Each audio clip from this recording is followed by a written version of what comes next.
السلام عليكم ورحمة الله وبركاته. الحمد لله رب العالمين، والصلاة والسلام على سيدنا محمد وعلى آله وأصحابه أجمعين، أما بعد. أعوذ بالله من الشيطان الرجيم. بسم الله الرحمن الرحيم. إنما المؤمنون إخوة فأصلحوا بين أخويكم. وقال نبينا محمد رسول الله صلى الله عليه وسلم: المسلم أخو للمسلم. صدق الله مولانا العظيم وصدق رسوله النبي الكريم، ونحن على ذلك من الشاهدين والشاكرين، والحمد لله رب العالمين. எல்லா புகழும் அல்லாஹ் ஒருவனுக்கே உரித்தாகுக. அல்லாஹுவின் சாந்தியும் சமாதானமும் இருலக சர்தார் கண்மணி காத்தமுன் நபியின் முஹம்மதுர் ரசூலுல்லாஹி ஸல்லல்லாஹு அலைஹி வஸல்லம் அவர்கள் மீதும், அர்பாக்கியங்கள் நிறைந்த ரசூலுல்லாஹ்வுடைய குடும்பத்தார்கள் மீதும், சஹாபா பெருமக்கள், தாபிஈன்கள், தபஅ தாபிஈன்கள், நாதாக்கள், சுஹதாக்கள், சாலிஹீன்கள், நல்லவர்கள் நம் அனைவர்கள் மீதும் அல்லாஹுவின் சாந்தியும் சமாதானமும் என்றென்றும் நின்று நிலவட்டுமாக. ஆமீன். சங்கையான அல்லாஹ்வின் நல்லடியார்களே, ஜமாத்தார்களே, அல்லாஹ்வுடைய அருளால் ரமலானுடைய மாதத்தின் கடைசி ஜும்ஆவில் நாம் எல்லாம் அமர்ந்திருக்கிறோம். ரமலானுடைய பாக்கியத்தை அடைந்து இன்னும் சில நாட்களில், ஓரிரு நாட்களில் ஈதுல் ஃபித்ர் என்கிற நோன்பு பெருநாள் தொழுகையும் சந்தோஷமான நிலையில் மகிழ்ச்சியாக நாம் தொழுது கொண்டாட இருக்கிறோம். இந்த நேரத்தில் அருமையானவர்களே, ரமலானுடைய மாதம் என்பது அடுத்த ரமலானுக்கு அடுத்தடுத்து வரக்கூடிய எல்லா மாதங்களிலும் நாம் எப்படி நடக்க வேண்டும் என்பதற்கு ஒரு பயிற்சி மாதம்தான் இந்த ரமலானுடைய மாதம். மற்ற மாதங்களில் எல்லாம் பொடுபோக்காக இருந்து ரமலானில் மட்டும் நன்மைகள் செய்வதல்ல. ரமலானில் நாம் எப்படி அல்லாஹ்வுடைய தொடர்பில், அல்லாஹ்வுடைய பயத்தில், குர்ஆனுடைய தொடர்பில் நாம் இருந்தோமோ, அதே போல ரமலான் முடிந்ததற்கு பின்னாலும் அல்லாஹ்வுடைய தொடர்பிலும், அல்லாஹ்வுடைய குர்ஆனுடைய தொடர்பிலும், பள்ளிவாசலுடைய தொடர்பிலும், நல்ல காரியங்களை செய்வதனுடைய தொடர்பிலும், நல்லோர்களுடைய சகவாசத்திலும் நாம் எல்லா மாதங்களையும் கழிக்க வேண்டும். இந்த ரமலானுடைய படிப்பினை என்பது ஒவ்வொரு வருடமும் அப்படித்தான். ஆனால் முஸ்லிம்களுடைய இன்றைக்கு நிலை எப்படி இருக்கிறது என்றால், ரமலானில் மாத்திரம் பயபக்தியாக இருக்கிறோம். ரமலான் முடிந்து விட்டால் நம்மையே அறியாமல் அல்லாஹ்வுடைய பயம் என்பது நம்மிடத்திலே காணாமல் போகிறது. ஒரு ரமலானில் செய்த நன்மைகளை விட ரமலான் மாதம் முடிந்ததற்கு பின்னால் அவர்கள் செய்யக்கூடிய நன்மைகள் கொஞ்சம் கம்மியாகவே காணப்படுகிறது. இந்த ஒரு சூழ்நிலையை அல்லாஹ் ஒருபோதும் விரும்புவதில்லை. எல்லா காலங்களும் அல்லாஹ்வுடைய காலம். அல்லாஹ்வுடைய ரசூல் சொன்னார்கள், லா தசுப்பு தஹ்ர, நீங்கள் காலத்தை திட்டாதீர்கள். ஏனென்றால் அல்லாஹ் சொல்கிறான், இன்னமா அனத்தஹர், நான் தான் காலமாகவே இருக்கிறேன் என்று அல்லாஹ் சொல்கிறான். இப்ப காலம்தான் அல்லாஹ், அல்லாஹ் தான் காலமாக இருக்கிறான் என்று அல்லாஹ் சொன்னதாக நபிகள் நாயகம் ஸல்லல்லாஹு அலைஹி வஸல்லம் அவர்கள் சொல்லி இருக்கிற போது, இப்போ எல்லா காலங்களிலும் அல்லாஹ் இருக்கிறான், அல்லாஹ்வுடைய பயம் நமக்கு இருக்க வேண்டும். ரமலான் மாதத்தில் மட்டும் என்னிடத்தில் தக்வா இருக்கிறது, என்னிடத்தில் இஹ்லாஸ் இருக்கிறது, ஒரு தூய்மையான எண்ணம் இருக்கிறது, யாரிடத்திலும் நான் வம்புக்கு போவதில்லை, யாராவது என்னிடத்தில் சண்டைக்கு வந்தாலும் கூட நான் அவரை விட்டும் ஒதுங்கி இருக்கிறேன். ரமலானுக்கு பின்னால் இந்த செயல் அப்படியே மாறுகிறது என்றால் ரமலான் நமக்கு படிப்பனையாக ஆக்கப்படவில்லை என்றுதான் அர்த்தம். ரமலானுடைய மாதம் என்பது நம்மை பக்குவப்படுத்தக்கூடிய மாதம். ஒரு மனிதன் எப்படி வாழ வேண்டும், ஒரு மனிதன் எப்படி வாழக்கூடாது, அடுத்த மனிதர்களோடு நம்முடைய தொடர்பு எப்படி இருக்க வேண்டும் என்கிற பக்குவப்படுத்துதல் ரமலானுடைய மாதத்தில் இருக்கிறது. இந்த பக்குவப்படுத்துகிற மாதத்தினுடைய கடைசியில் இருக்கக்கூடிய நாம் இந்த பக்குவத்தை எடுத்துக்கொண்டு அடுத்த ரமலான் வரைக்கும் நாம் வாழ வேண்டும். அது அமல் ரீதியாக இருந்தாலும் சரி, அல்லது சகோதரத்துவம் ரீதியாக இருந்தாலும் சரி, எந்த விஷயமாக இருந்தாலும் சரி. குறிப்பாக அருமையான பெருமக்களை, இஸ்லாம் அழகான மார்க்கம், அழகான நடைமுறைகளை ஆதரிக்கக்கூடிய மார்க்கம். அழகான நடைமுறைகள் என்று வருகிற போது ஒரு முஸ்லிம் இன்னொரு முஸ்லிமுக்கு சகோதரன் என்று சொல்கிறது அல் குர்ஆன். இன்னமல் முஃமினூன இஹ்வத்துன். ஒரு மூமின் இன்னொரு மூமினுக்கு சகோதரன். ஒரே தாயினுடைய வயிற்றில் பிறந்தால் மட்டும்தான் சகோதரன் என்பதல்ல. மூமினாகிவிட்டால், லா இலாஹ இல்லல்லாஹ் முஹம்மது ரசூலுல்லாஹ் என்கிற கலிமாவை மொழிந்து விட்டால் எல்லோரும் ஒருவர் ஒருவருக்கு சகோதரர் என்கிற பாணியில் நீங்கள் வாழ வேண்டும். ஃபஅஸ்லிஹு பைன அகவைக்கும். இரண்டு முஸ்லிம்கள் சண்டையிட்டு கொண்டிருக்கிறார்களா, பிரச்சனையில் இருக்கிறார்களா, ஒரு விதமான மனக்கசப்பில் இருக்கிறார்களா, இதை கேள்விப்பட்ட அடுத்த முஸ்லிம் அந்த ரெண்டு முஸ்லிமுக்கும் மத்தியிலே சமாதானத்தை ஏற்படுத்துங்கள். ஃபஅஸ்லிஹு பைன அகவைக்கும். சகோதரர்களுக்கு மத்தியில், மூமின்களுக்கு மத்தியில் வத்தகுல்லாஹ், அல்லாஹ்வை நீங்கள் பயந்து கொள்ளுங்கள். இன்றைக்கு சூழ்நிலை எப்படி இருக்கிறது? அல்லாஹ் என்ன சொல்கிறான்? ரெண்டு மூமின்களுக்கு மத்தியில் பிரச்சனை இருந்தால் நீங்கள் அந்த ரெண்டு மூமின்களுடைய பிரச்சனைகளையும் களைந்து அவர்களை ஒன்று சேர்த்து வையுங்கள் என்கிறான் அல்லாஹ். ஆனால் இன்றைக்கு நம்முடைய நிலைமை, நிறைய முஸ்லிம்களுடைய நிலைமை, ரெண்டு மூமின்கள் அன்போடு பாசத்தோடு சகோதரத்துவத்தோடு இருந்து விட்டால் அடுத்த முஸ்லிமுக்கு பிடிப்பதில்லை. இவன் என்ன எங்க போனாலும் ஒன்று போல போறாங்க. அவர் வீட்டில் ஏதாவது சுபகாரியம் நடந்தா இவர் இல்லாம அவர் நடத்துறதில்லை, இவர் வீட்டில் ஏதாவது நடந்தா அவர் இல்லாம இவர் நடத்துறதில்லை. கூட பிறந்த அண்ணன் தம்பியை போல வல்லவா இவர்கள் பழகிறார்கள், பாவிக்கிறார்கள் என்றெல்லாம் பொறாமைப்படக்கூடிய இடத்திற்கு நாம் தள்ளப்பட்டு விட்டோம். அதனால்தான் எங்கு சென்றாலும் நாம் தோல்வியை சந்திக்கிறோம். எங்கு சென்றாலும் நாம் தோல்வியை சந்திக்கிறோம். குடும்பத்திலா தோல்வி, சமூகத்திலா தோல்வி, கொடுக்கல் வாங்கல்களிலா, வியாபாரத்திலா தோல்வி. ஏன், எதனால் இந்த தோல்வி? அல்லாஹ் சொன்னதின் பிரகாரம் நடக்காததனுடைய விளைவாக அல்லாஹ் நமக்கு தோல்வியை தருகிறான். நாம் யோசிக்க வேண்டும் என்பதற்காக. மனிதர்களே, மூமின்களே, நீங்கள் யோசியுங்கள் என்கிறான் அல்லாஹ். நான் உங்களை எப்படி வாழ சொல்லி இருக்கிறேன், நீங்கள் எப்படி வாழ்ந்து கொண்டிருக்கிறீர்கள் என்று மறைமுகமாக குர்ஆனின் மூலமாக அல்லாஹ் நமக்கு கேள்வியை எழுப்பிக் கொண்டிருக்கிறான். அருமையான பெருமக்களே, நான் முதலிலே ஓதிய வசனம் இன்னமல் முஃமினூன இஹ்வத்துன், ஒவ்வொரு மூமின்களும் சகோதரர்கள். இந்த அழகான குணம் ரமலானில் நாம் வைத்திருக்கிறோம். அதனால தான் யார் என்ன சொன்னாலும் சண்டைக்கு போறதில்லை, பொறுமையாக போயிடுறோம்.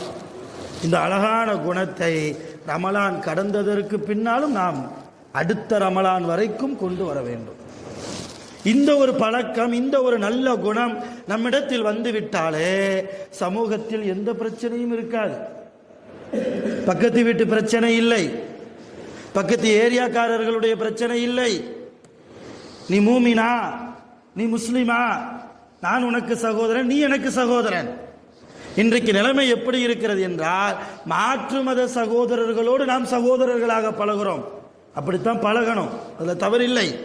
ஆனால் அதைவிட அதிகமாக ஈமானிய சொந்தங்களாக இருக்கக்கூடிய நாம், முஸ்லிமான சொந்தங்களாக இருக்கக்கூடிய நாம், அல்லாஹ்வுக்கு முன்னால் ஈமான்தாரிகள் என்கிற பட்டியலில் இருக்கக்கூடிய நாம் ஒருவருக்கொருவர் குரோதத்தை வளர்த்து கொண்டிருக்கிறோம், விரோதங்களை வளர்த்து கொண்டிருக்கிறோம். இது என்ன பழக்கம்? இந்த பழக்கத்தை தான் அல்லாஹ் விரும்புகிறானா? இந்த பழக்கத்தை தான் அல்லாஹ்வுடைய ரசூலும் நமக்கு காட்டி தந்தார்களா?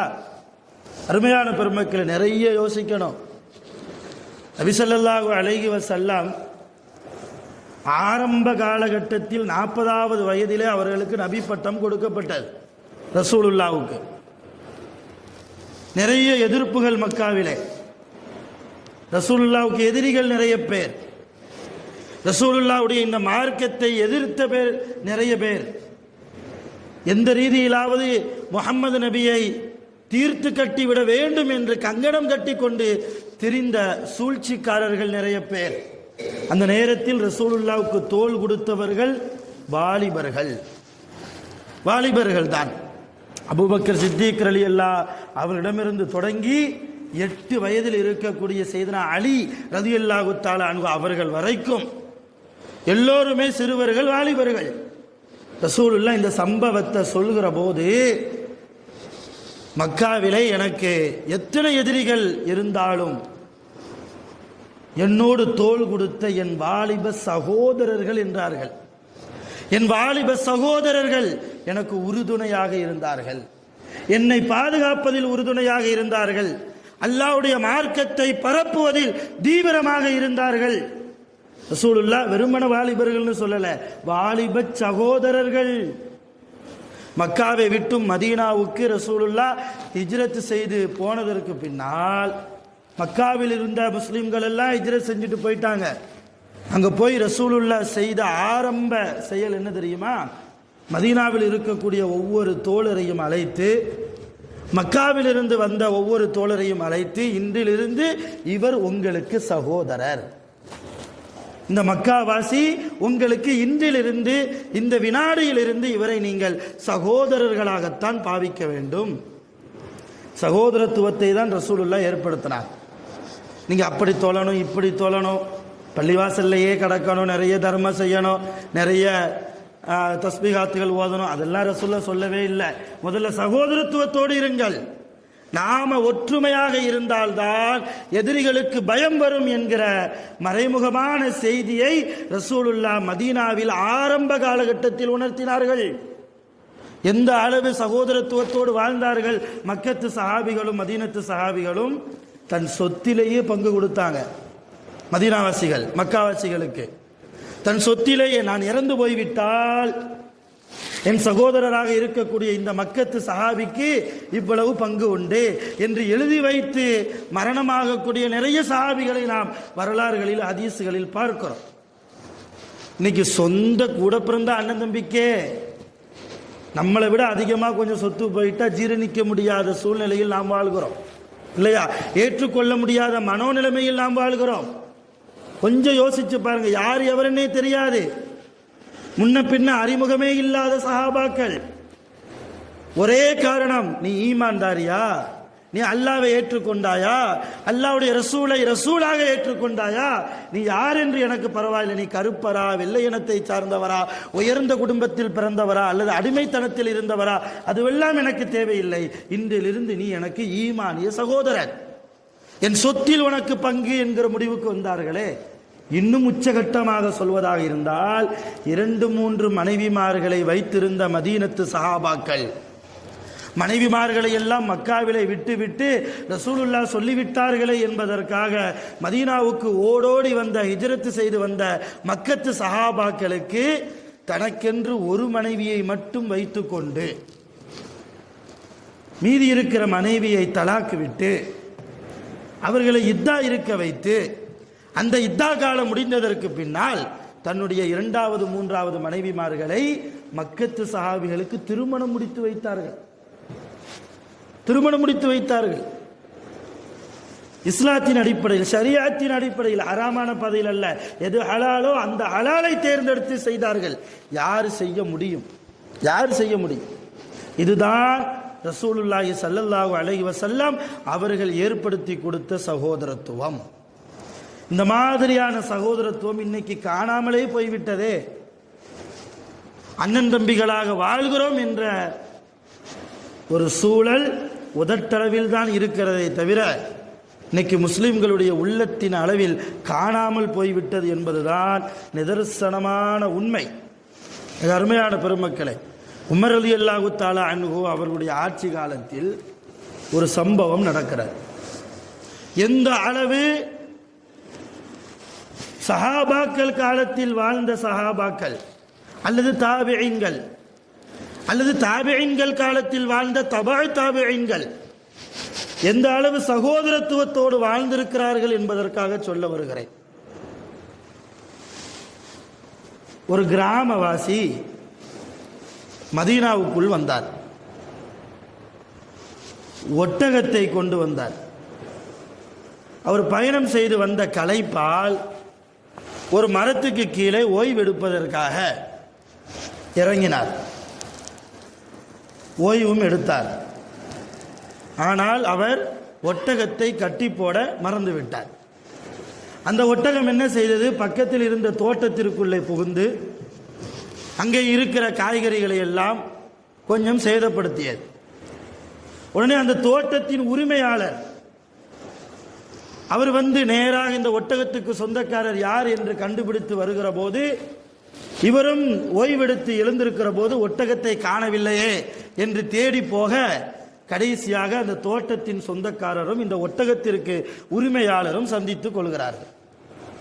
கடுமையான கோபம் யாருக்கு? அந்த தோட்டத்தின் உரிமையாளருக்கு. என்னப்பா உனக்கு அறிவில்லையா என்றெல்லாம் சரியான வார்த்தை, கடுமையான வார்த்தை கொண்டு பேசுகிறார். என் தோட்டத்தை உன்னுடைய ஒட்டகம் சேதப்படுத்தி விட்டதே, இதற்கெல்லாம் நீ நஷ்ட ஈடு கொடுத்துதான் ஆக வேண்டும் என்றெல்லாம் சொல்லி ரொம்ப கடுமையாக பேசுகிறார், விமர்சிக்கிறார். வாய் வார்த்தை கொஞ்சம் முற்றி போய் கைகலப்பு வருகிறது. அந்த கைகலப்பு நேரத்தில் அந்த ஒட்டகத்தின் உரிமையாளர் என்ன செய்தார் என்றால், நம்மை அடிக்கிறாரே என்கிற அந்த நேரத்தில், அந்த வேகத்தில் ஒட்டகத்தின் உரிமையாளரை பிடித்து தள்ளி விடுகிறார். இது மதீனாவில் நடக்குது. தள்ளி விடுகிற போது அவர் கீழே விழுந்து மௌத்தாகி விடுகிறார். அந்த ஒட்டகத்தின் உரிமையாளர் இவரை கொல்லணும்னு நினைச்சு தள்ளல, ரொம்ப அடிக்க வர்றாரு என்பதற்காக மார்பை பிடித்து தள்ளி விட்டார். இவர் கீழே விழுந்தார், இறந்து போய்விட்டார். இந்த செய்தி கொஞ்சம் மதீனாவிலே பரவலாக பரவுகிறது. அந்த இறந்து போன சஹாபியினுடைய மகன் ரொம்பவும் வேகப்பட்டு அந்த கிராமவாசியை சட்டையை பிடித்து இழுத்து கொண்டு வந்து யாரிடத்தில் வருகிறார் என்றால், அமீருல் மூமினீன் செய்தனா உமர் இப்னு கத்தாப் ரலியல்லாஹு, அவங்க தான் அப்போ ஜனாதிபதி. அவங்கள்ட்ட வர்றாங்க. அமீருல் மூமினீன் அவர்களே, மூமின்களுக்கெல்லாம் தலைவர் அவர்களே, உமர் ரலியல்லாஹு அன்ஹு அவர்களே, இதோ இந்த கிராமவாசி அநியாயமாக என் தந்தையை கொன்று விட்டார். இவர் என் தந்தையை கொன்று விட்டார். இஸ்லாத்தில் பழிக்கு பழி வாங்குவதற்கு அனுமதி இருக்கிறது. கொலைக்கு கொலை வாங்கலாம், குர்ஆன் சொல்கிறது. அந்த அடிப்படையில் என் தந்தையை கொன்ற இந்த மனிதரை நான் கொல்ல நினைக்கிறேன் என்று வாதத்தை வைக்கிறார். உமர் ரலியல்லாஹு அன்ஹு அவர்கள் அந்த கிராமவாசியை கூப்பிட்டு, அவர் சொல்றது உண்மைதானா, அவருடைய அத்தாவணி கொன்றாயா என்று கேட்க, அந்த கிராமவாசி நடந்ததை எல்லாம் சொல்றார். நான் வேணுக்கு முன்னே செய்யலை, அவர் என்னை அடிக்க வந்தார், நான் தள்ளி விட்டேன், கீழே விழுந்தார், இறந்து போனார். இருந்தாலும் நான் செய்தது தவறுதான், என் கரங்களின் மூலமாகத்தான் அவர் இறந்திருக்கிறார். அதனால் அவருடைய மகன், அவருடைய கோபம் நியாயமானது, அவர் என்னை பழிவாங்க நினைப்பதும் நியாயமானது. என்னுடைய உயிருக்கு நான் பயப்படவில்லை, அவர் தாராளமாக என்னை பழி தீர்த்து கொள்ளட்டும். இருந்தாலும் எனக்கு ஒரே ஒரு வேண்டுகோள் இருக்கிறது. என்ன வேண்டுகோள்? என் கிராமத்தில் எனக்கு வயது முதிர்ந்த ஒரு தாய் இருக்கிறாள், என்னுடைய தாய் இருக்கிறாள்.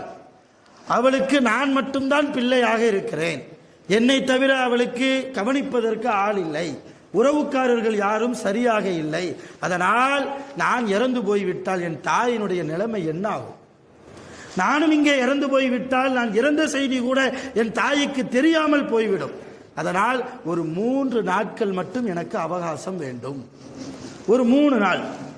ஊரில் கொஞ்சம் எனக்கு நிலம் இருக்கிறது, கொஞ்சம் சொத்து பத்துகள் இருக்கிறது. அதையெல்லாம் விற்று என் தாயினுடைய கையிலே ஒப்படைத்து என் தாயை கவனிப்பதற்கு ஒரு ஆளை நியமனம் செய்துவிட்டு நான் திரும்ப வந்து விடுகிறேன். நான் வந்ததற்கு பின்னால் என்னை அவர் பழி தீர்த்து கொள்ளட்டும், இது என்னுடைய வேண்டுகோள் என்று அந்த கிராமவாசி சொல்கிறார். உடனே பக்கத்தில் இருந்த அந்த இறந்து போன சஹாபியினுடைய மகன் முடியவே முடியாது என்று மறுக்கிறார். இவர் தப்பித்து போவதற்கு நாடகம் ஆடுகிறார், ஏதோ சால்சாப்பு சொல்கிறார், ஏதோ காரணங்களை சொல்கிறார். அமீருல் மூமினின் அவர்களே, இவரை விட்டுவிட்டால் தப்பித்து ஓடி விடுவார். இவர் ஓடியதற்கு பின்னால் என் தந்தைக்கு பகரமாக நான் பழிவாங்க முடியாது. எனவே இவரை நீங்கள் விடக்கூடாது, இவரை நீங்கள் விடக்கூடாது என்று அவர் வாதாடுகிறார். சையதுனா உமர் இப்னு கத்தாப் ரலியல்லாஹுவுக்கு என்ன செய்யறதுன்னு தெரியல. உமர் ரலியல்லாஹு அப்ப அந்த கிராமவாசிகிட்ட கேட்கிறாங்க, உனக்கு ஜாமீன் எடுப்பதற்கு யாராவது இருக்கிறாங்களா? உனக்கு பொறுப்புதாரி யாராவது இந்த மதீனாவிலே உனக்கு தெரியுமா? யாருமே தெரியாது. எதற்காக நீ இந்த மதீனாவுக்கு வந்தாய்? சில வியாபார விஷயமா நான் மதீனாவுக்குள்ள வந்தேன். யாருமே மதீனாவில் எனக்கு பழக்க வழக்கம் கிடையாது. கூடியிருந்த சஹாபாக்கள் கூட்டத்தை பார்த்து உமர் ரலியல்லாஹு கேட்டாங்க, இந்த கிராமவாசிக்கு யாராவது உங்களில் யாராவது பொறுப்பேற்கிறீர்களா? 3 நாள் போகணும்னு கேட்கிறாரு. அவர் 3 நாள்ல வந்துருவார் என்பதற்கு யாராவது பொறுப்பு கொடுக்க முடியுமா? ஒருவேளை அவர் வரவில்லை என்றால் யார் பொறுப்பு ஏற்றார்களோ அவர்தான் குற்றவாளி, அவருடைய தலையை கொய்யப்படும், அவருடைய உயிர் வாங்கப்படும் என்கிற அறிவிப்பை உமர் ரலியல்லாஹு செய்த போது யார் முன் வருவா? முகம்பேர் தெரியாத ஆளுக்காக, முன்பின் அறிமுகம் இல்லாத ஒரு நபருக்காக யார் முன் வர முடியும்? எல்லா சஹாபாக்களும் அமைதியாக இருந்தபோது ஒரு சஹாபி எந்திரிச்சார். அபூதரில் கிஃபாரி ரலியல்லாஹு அன்ஹு, மிக அற்புதமான சஹாபி. ரசூலுல்லாஹி ஸல்லல்லாஹு அலைஹி வஸல்லம் அவர்கள் ஹாதா அமீனுல் உம்மா, இந்த மனிதர் இந்த உம்மத்திலேயே மிக நம்பிக்கைக்குரியவர் என்றெல்லாம் ரசூலுல்லாஹ்வால் புகழப்பட்ட ஒரு சஹாபி அபூதரில் கிஃபாரி ரலியல்லாஹு அன்ஹு. அவங்க எந்திரிச்சாங்க, அமீருல் மூமின் அவர்களே, நான் பொறுப்பேற்றுக் கொள்கிறேன், அவர் 3 நாள் போகட்டும். அவர் 3 நாள் கழிச்சு வரலையா, இந்த மகன் என்னை பழி தீர்த்து கொள்ளட்டும். பிரச்சனை முடிந்தது. அந்த கிராமவாசியும் கிராமத்துக்கு திரும்பினார். 1 நாள் கழிந்தது, 2 நாள் கழிந்தது, 3வது நாள் முடியக்கூடிய அந்த நேரத்தில் உமர் ரலியல்லாஹு அன்ஹு அவர்கள் சொல்கிறார்கள், அபூதரில் கிஃபாரி ரலியல்லாஹு அன்ஹு அவர்களை பார்த்து, அபூதரே அவசரப்பட்டு விட்டாயே, அபூதரே அவசரப்பட்டு விட்டாயே, 3 நாள் முடிய போகிறதே, சூரியன் அஸ்தமனம் ஆகுவதற்கு இன்னும் சில நிமிடங்கள் தானே இருக்கிறது, சூரியன் மறைந்து விட்டால் 3 நாள் முடிந்துவிடும், கால அவகாசம் முறிந்துவிடும், எப்படி அவர் வருவார்? இதுவரைக்கும் வராதவராய் இனிமேல் வரப்போகிறார், அநியாயமாக உன் உயிரை நீயே பணயம் வைத்து விட்டாயே என்றெல்லாம் பேசிக் கொண்டிருக்கிற அந்த நேரத்தில் அந்த கிராமவாசி வந்து விட்டார். நேரம் வந்தார்.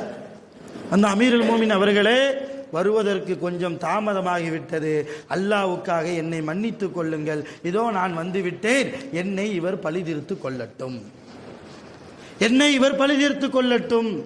பரபரப்பான சூழ்நிலை, பரபரப்பான சூழ்நிலை. அமீருல் மூமினின் சையதுனா உமர் இப்னு கத்தாப் ரலியல்லாஹு ஆச்சரியத்தோடு நிற்கிறார்கள். ஆச்சரியத்தோடு வந்த கிராமவாசியை பார்த்து கேட்கிறார்கள், எனப்பா, போனவர் போனதாகவே நீ போயிருக்கலாமே, நீ எந்த கிராமம், உன் அட்ரஸ் என்ன, நீ எங்க இருக்க, எதுவுமே எங்களுக்கு தெரியாதே, போனவர் அப்படியே ஓடி ஒளிந்திருக்கலாமே, வந்தால் உன் உயிர் போகும் என்று தெரிந்தும் கூட உன் மீது தவறில்லை என்று நீ வாதாடுகிறாய். யதார்த்தமாக நடந்த ஒரு சூழ்நிலை, நீ தள்ளிவிட்டாய், அவர் இறந்து விட்டார், அவ்வளவுதான். நீ வேண்டுமென்றே அவரை கொலை செய்யவில்லை, உன் பக்கம் நியாயம் இருக்கிற போதும் கூட எதற்காக நீ வந்தாய் என்று உமர் ரலியல்லாஹு கேள்வி கேட்ட போது அந்த மனிதர் சொன்னார், அந்த கிராமவாசி, அமீருல் மூமினின் அவர்களே, நான் ஒரு முஸ்லீம், நான் ஒரு முஸ்லீம், நான் ஒரு மூமின், அல்லாஹ்வை ஈமான் கொண்டிருக்கிறேன், அல்லாஹ்வுடைய ரசூலை ஈமான் கொண்டிருக்கிறேன், காலங்கள் கழிய கழிய இப்படி ஒரு மனிதர் இருந்தார், அவர் முஸ்லீமாக இருந்தார், அவருக்காக ஒருவர் ஜாமீனுக்கு வந்தார், அவருடைய நிலைமையை யோசிக்காமல் ஒரு மூமின் இன்னொரு மூமினை ஏமாற்றி விட்டார் என்கிற வரலாறு நம்முடைய இஸ்லாமிய வரலாறாக ஆகிவிடக் கூடாது. மூமின்கள் என்றால் வாக்குறுதியை நிறைவேற்றுபவர்கள். மூமின்கள் என்றால் தனக்காக யார் தன் மீது நம்பிக்கை கொண்டிருந்தார்களோ அந்த நம்பிக்கைக்கு பாத்திரமாக நடந்தவர்கள் என்ற பெயர்தான் இருக்க வேண்டுமே தவிர நம்பிக்கைக்கு துரோகம் செய்தவர்கள் மூமின்கள். உமர் ரலியல்லாஹுடைய ஆட்சியிலே நடந்திருக்கிறது என்றெல்லாம் என்னை குறித்து ஒரு வரலாறு வந்துவிடக் கூடாது என்பதற்காக நான் வந்தேன். ஆச்சரியத்தோடு கேட்டுக்கொண்டிருந்தார் உமர் ரலியல்லாஹ். அந்த மகனை கூப்பிட்டு, அத்தாவை கொலை செய்தவர் வந்து விட்டார், நீ பழி தீர்த்துக்கொள். அந்த மகன் வாளை எடுத்துக்கொண்டு பக்கத்தில் வந்தார். வாளை ஏந்தி கொண்டு பக்கத்தில் வந்தார். இவரும் தலையை தாழ்த்தி காண்பிக்கிறார். அந்த கிராமவாசியும் தன்னை கொல்வதற்காக வேகமாக துடிப்போடு வீரத்தோடு பழிவாங்க வேண்டும் என்கிற உத்வேகத்தோடு வந்த அந்த மகன் பக்கத்தில் வந்தவுடன் வாளை தூக்கி வீசிவிட்டு அந்த கிராமவாசியை கட்டிப்பிடித்து நெற்றியில் முத்தம் கொடுத்தார். அழுது விட்டார்கள் உமர் ரலியல்லாஹு. என்னப்பா நடக்கிறது இங்கே? என்ன நடக்கிறது இந்த சபையிலே? இந்த நிமிடம் வரைக்கும் அவர் வருவதற்கு கொஞ்சம் நேரத்துக்கு முன்னால் வரைக்கும் அபூதருடைய தலையையும் நான் வீழ்த்துவேன், அந்த கிராமவாசி வரவில்லை என்றெல்லாம் பேசிக் கொண்டிருந்த நீ, உன் அத்தாவை கொலை செய்தவர் வந்ததற்கு பின்னாலும் அவரை கொலை செய்யாமல் என்ன காரியம்? அவரை கட்டிப்பிடிக்கிறாய், முத்தம் கொடுக்கிறாயே. இல்லை அமீருல் மூமினின் அவர்களே, அவர் சொன்னதுதான், ஒரு மூமின் இன்னொரு மூமினை பழிவாங்கினார் என்கிற ஒரு வரலாறு நம்முடைய இஸ்லாமிய வரலாறாக இருந்துவிடக் கூடாது என்கிற அல்லாஹ்வுடைய பயத்தால் நான் இவரை மன்னிக்கிறேன் என்றார். நான் இவரை மன்னிக்கிறேன். இந்த ஆச்சரியம் கலையாமலேயே உமர் ரலியல்லாஹு பக்கத்தில் அமைதியாக பார்த்து கொண்டிருந்த அபூதரில் கிஃபாரி ரலியல்லாஹு தஆலா அன்ஹு அவர்களை பார்த்து கேட்டார்கள், அபூதரே, இந்த கிராமவாசி யாருன்னே உங்களுக்கு தெரியாதே, எந்த அடிப்படையில் இவரை நீங்கள் ஈமான் கொண்டீர்கள்? எந்த அடிப்படையில் இந்த கிராமவாசியின் மீது நீங்கள் நம்பிக்கை வைத்து இவர் திரும்பி வந்து விடுவார், வரவில்லை என்றால் என்னை கொல்லுங்கள் என்று எப்படி நீங்கள் முன்வந்தீர்கள்? உங்கள் குடும்பத்தை நீங்கள் யோசிக்கவில்லையே? உங்கள் மனைவி பிள்ளையை நீங்கள் யோசிக்கவில்லையே? உங்கள் உற்றார் உறவினர்களை எல்லாம் நீங்கள் யோசிக்கவில்லையே? ஏன் வந்தீர்கள் என்று கேட்க அபூதரில் கிஃபாரி காரணம் என்ன சொன்னாங்க தெரியுமா? ஒரு மூமின் தன் தாய்க்காக பணிவிடை செய்வதற்காக ஏற்பாடு செய்வதற்காக போகிறேன் என்று சொல்கிற போது அந்த மூமினுக்கு உதவி செய்வதற்கு எந்த மூமினும் வரவில்லை என்கிற வரலாறு பின்னாடி வந்துவிடக்கூடாது. நாமெல்லாம் ஈமானிய சகோதரர்கள். அவர் ஏமாற்றி விட்டால் ஏமாற்றட்டும், ஆனால் ஒருபோதும் மூமீன்கள் ஏமாற்றுபவர்கள். ஒரு மூமீனுக்கு தங்கடம் என்று வருகிற போது, பிரச்சனை என்று வருகிற போது, இன்னொரு மூமீன் கை கட்டி வாய்ப்பொத்தி பார்த்து கொண்டிருந்தார் என்கிற அசிங்கமான வரலாறு நம்முடைய இஸ்லாமிய வரலாறாக ஒருபோதும் இருந்துவிடக் கூடாது என்று எண்ணினேன். அதனால் அவருக்காக நான் ஜாமீனுக்கு வந்தேன், பொறுப்பெடுத்து வந்தேன். உமர் ரலியல்லாஹு சஜிதால விழுந்துட்டாங்க. யா அல்லாஹ், இந்த அளவு சகோதரத்துவம் நிறைந்த மக்களை என் ஆட்சியில் நீ வாழ வைத்தாயே, உனக்கே எல்லா புகழும். இந்த மக்களுக்கெல்லாம் நான் ஜனாதிபதியாக இருப்பதற்கு ஒரு தகுதியை எனக்கு கொடுத்தாயே, உனக்கே எல்லா புகழும். ஒரு நேரத்தில் மாடு மேய்ப்பதற்கு கூட தகுதி இல்லை என்று என்னுடைய தகப்பனார் என்னை விமர்சித்த போது, இன்றைக்கு எப்படிப்பட்ட மக்களுக்கு ஆட்சியாளராக என்னை நீ அமர வைத்திருக்கிறாய், உனக்கே எல்லா புகழும் என்று சொல்லி சையதுனா உமர் இப்னு கத்தாப் ரலியல்லாஹு சஜிதாவில் இருந்து அல்லாஹ்வுக்கு நன்றி செலுத்தினார்கள். இது இஸ்லாமிய வரலாறில் ஒரு வரலாறு. என்ன யோசிக்கிறோம்? முகம்பேறு தெரியாத ஒரு மனிதருக்காக இந்த 3 பேரும் சொல்லக்கூடிய காரணங்களுடைய ஒற்றுமை என்ன? சகோதரத்துவம் தான். நீ யார்? நீ வெள்ளை நிறத்தவரா, கருப்பு நிறத்தவரா, பக்கத்து வீட்டுக்காரரா, நீ பணக்காரரா, ஏழையா, எதுவுமே இல்லை. நீ லா இலாஹ இல்லல்லாஹ் முஹம்மதுர் ரசூலுல்லாஹ் என்கிற கலிமாவை மொழிந்திருக்கிறாயா? அந்த ஒற்றை காரணம் போதும் நீ எனக்கு சகோதரன். நான் உனக்கு சகோதரன். உன் லாபத்தில் எனக்கு பங்கு இருக்கிறதோ இல்லையோ, உன் நஷ்டத்தில் எனக்கு பங்கு உண்டு, உன்னுடைய துன்பத்தில் எனக்கு பங்கு உண்டு.